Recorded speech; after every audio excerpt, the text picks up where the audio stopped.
Alright guys, welcome to the F-150 channel. We're back today. Finally got some time to do a little maintenance slash repair on the F-150.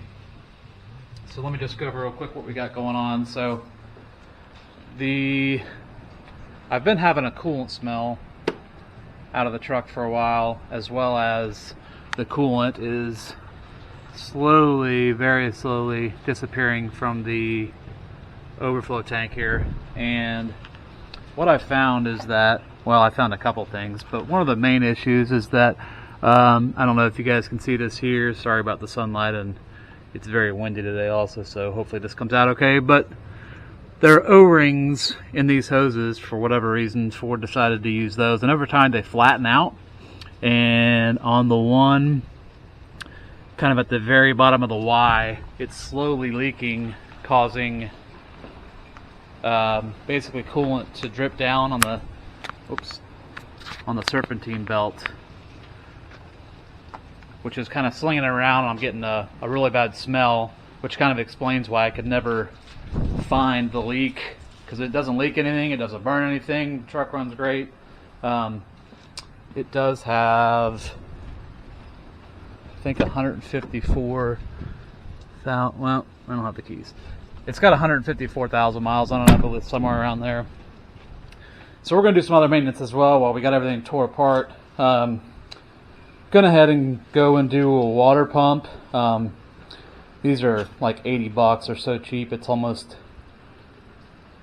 too easy just to replace this thing. Normally I don't like to do that until it breaks, but these things are pretty notorious to fail in these trucks. I do have a brand new Ford coolant hose here. I don't know if it has the O-rings in it or not. We will find that out. I don't think it does. Anyway, I've got a new serpentine belt just for the one side. I didn't realize there were two, so I'm going to come back and replace the other one. This is the actual slip fit belt that, if you're looking at the front of the truck, it's going to be the belt that's on the right that goes around the alternator, the crank pulley, and everything on the right side of the engine. Basically the one that's been getting coolant dripped on it.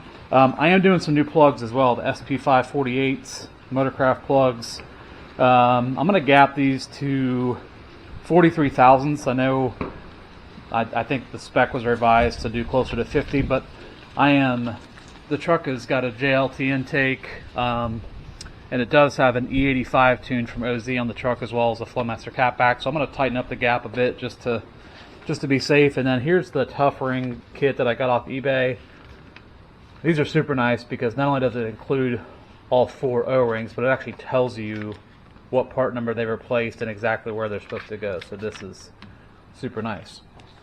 So having said that, I'm going to get started with draining the coolant.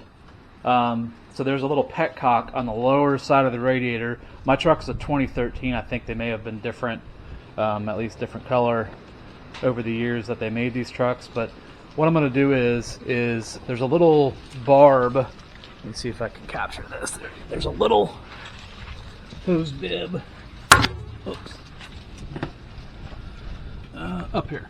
So there's a little bib at the bottom of, I can't really get the camera up there, but that red thing is the petcock, and just underneath that is a fitting that you can basically put a hose on and drain the coolant so it doesn't go flying everywhere.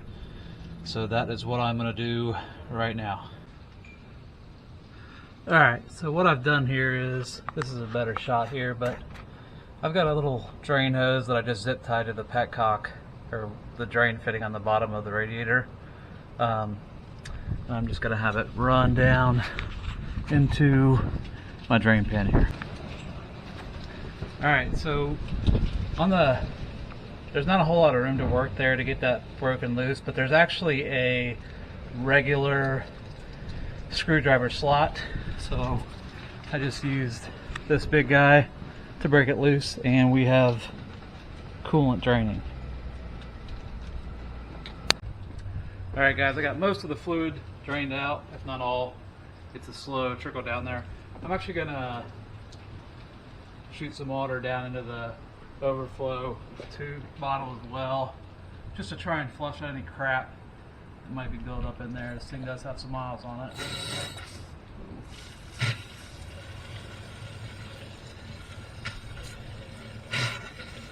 The hose will work.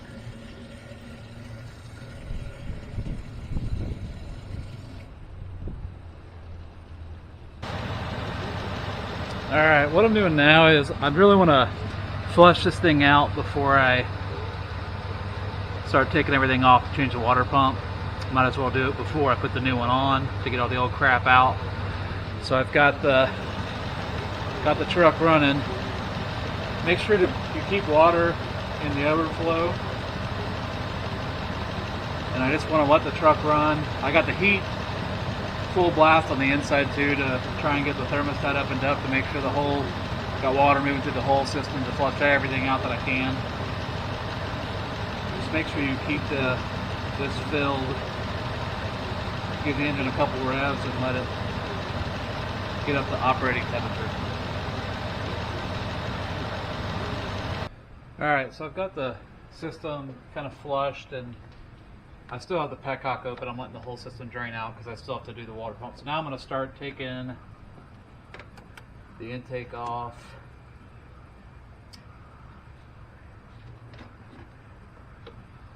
Start to unplug everything here. I do have an aftermarket intake already on here, but I'm going to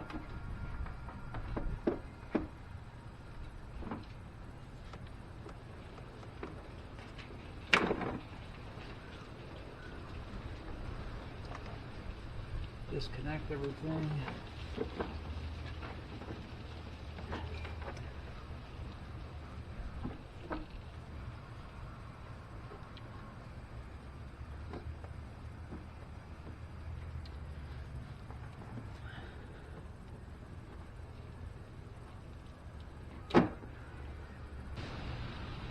Alright, so the intake is off. I'm going to go ahead and start taking the throttle body off too. If you guys are replacing this hose, especially the O-rings and the Y hose, a lot of guys try and work around the throttle body. I find it easier just to remove it altogether. Starting with, let me get a screwdriver here, flathead. But all these plugs are pretty much the same from Ford. So I don't know if you can see here, and there was one on the mass air sensor as well. So they have these little red tabs here. You pry this out like that, and then to actually disengage the connection, you actually push in on it first, and then you pull it out, just like that. And the throttle body's held on by 4 bolts, so I'm going to go ahead and remove those next. These also look like little 8mm. Of course, I don't have enough room here with my impact driver, do I? Yeah, they're 8mm. Oh yeah.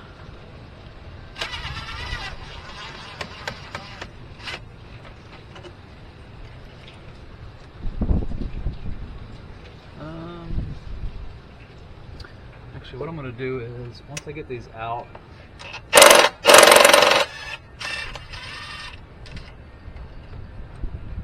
going to run these back into the throttle body, or into the intake manifold, so I don't lose them.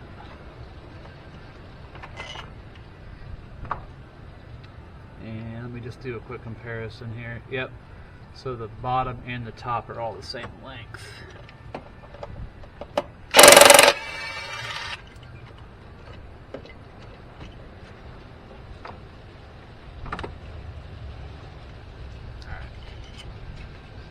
Throttle body there.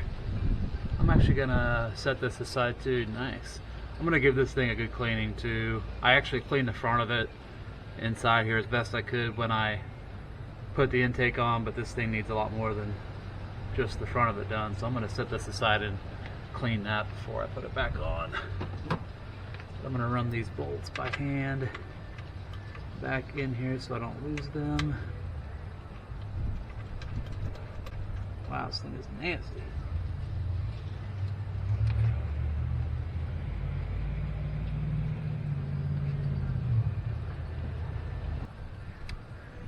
Alright, so next is I'm actually going to remove this upper, or this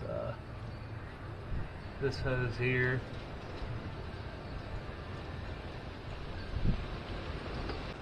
Alright, so I want to show you guys how these little clips work here. So it's basically just this little metal U-clip. I'll hold this here. And you can actually, once you get one side going, you can kind of just get the other one and it comes right off like that. I'm going to set this up here.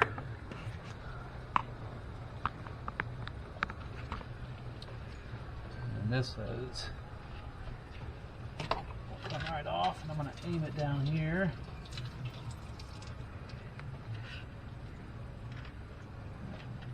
Too much coolant coming out. Also remove the clip from this connection as well here, so you just, oops, this clip comes out like that from the bottom here.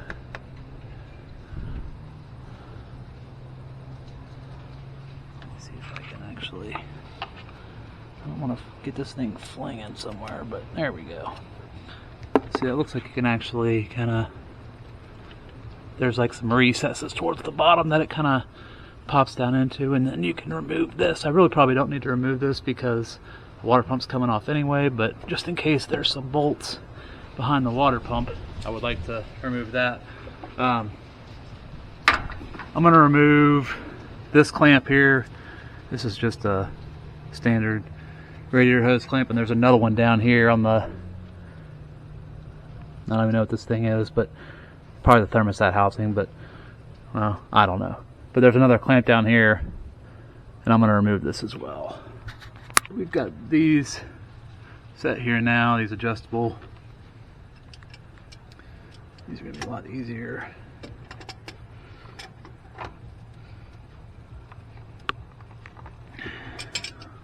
I'm going to set the camera down here for a second while I remove these. Alright. Got that one.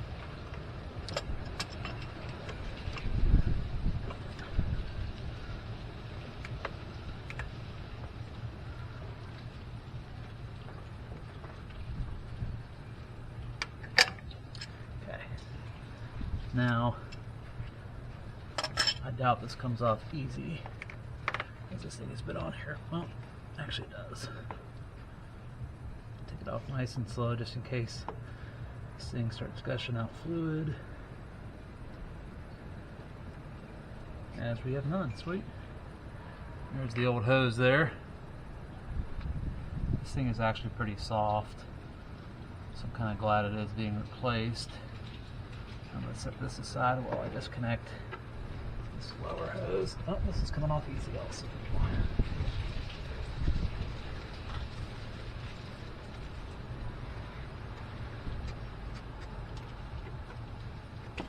Oh, there's a little more coolant.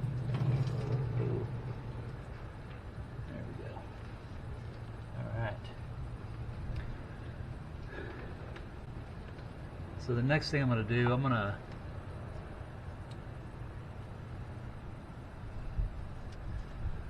this heater hose is actually connected as well.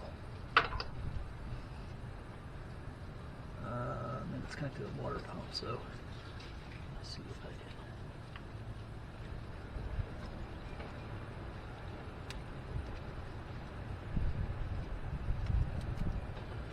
Not exactly sure what kind of connection this is.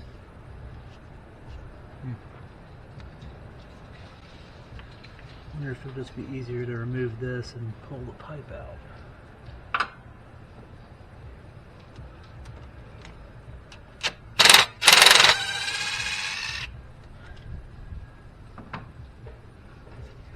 Oh yeah.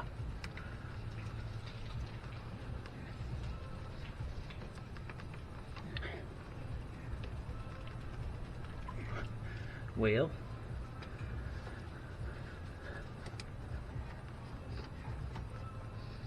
this is the overflow. This had to come out anyway. This is the, there we go. Okay, so that's got another O-ring, I'm guessing, that needs to be replaced as well. I'm going to run this bolt right back into the water pump so I don't lose it. And I'm going to actually disconnect the reservoir as well, because one of the O-rings in the kit is actually for this connection as well. So I'll pull this clip out and just, oh yeah, I see it in there. Okay, so I'm going to lean this on the top of the engine here. I'm actually going to put this clip back in here, so is it? No, it's not. Okay. Alright, I think at this point I've got everything disconnected except for the actual press fit hose. So I'm going to cut that off, as I've seen the fancy way to remove that is with a zip tie. I'll show you guys that here later. Okay, so this thing, that absolutely is a tensioner. So I've got my 1/2 inch ratchet. This is a 15mm socket, by the way. And I have the ratchet. I'm guessing this is probably a reverse thread, so I have it to turn off. And if I give it just a little bit of a pull, you can see the belt loosens right up. Slid off the water pump here, and boom, we are off. Way easier cutting it. There it is. I'm going to compare this to the belt I have just in case. Oh yeah, it's not in terrible shape, but you can definitely see, wow, it's actually in a lot better shape than I was expecting. I wonder if it's been replaced at some point, but either way, I didn't have any service records showing that it was. This thing actually looks to be in damn good shape. Huh. Oh well, I got a new one. What's going on? Alright, so the new belt for this, so when you're looking at the engine, you have the right side that goes around the water pump, the alternator, because there's another belt that drives the air conditioning, and there's an idler there on the head and a tensioner as well. Looks like it's just for the air conditioning. But the drive belt for the right side, part number here, JK6 645. Let's rip this thing open or pull it out and see if it is the same size.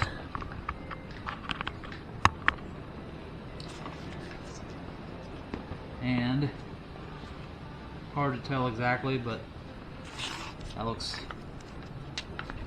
dang close to me. So we are going to go with that. Oh, interesting too, the new belt actually has Ford printed on it. This is probably an either wore off or it's an aftermarket belt. I'd be very surprised if all that wore off this belt. Made in USA. Beautiful. Cool.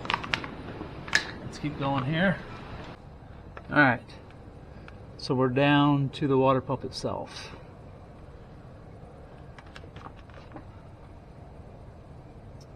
And somehow I do have my 10mm socket, and it is. Alright, let's see if it'll come off with this.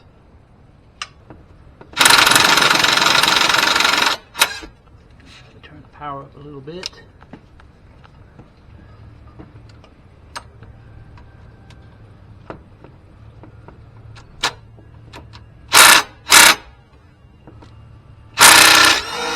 Oh yeah. Got one. I love these DeWalts. Alright, so I decided to think outside the box a little bit here. Here's the new water pump. So we've obviously got 1, 2, 3, 4 mounting holes. Here's the back, and that should be all that's holding this bad boy on. Alright, So there is really no good way that I could find to get the water pump off without removing the pulley. So what I did was I soaked the bolts in some yellow liquid wrench, the penetrating oil. I love that stuff. And just used my impact driver off my DeWalt impact driver and got everything loose, and that worked great. So here we are now down to the water pump. So there's 4 bolts holding it on. They look like 10mm. I'm actually going to spray the rest of these down real quick.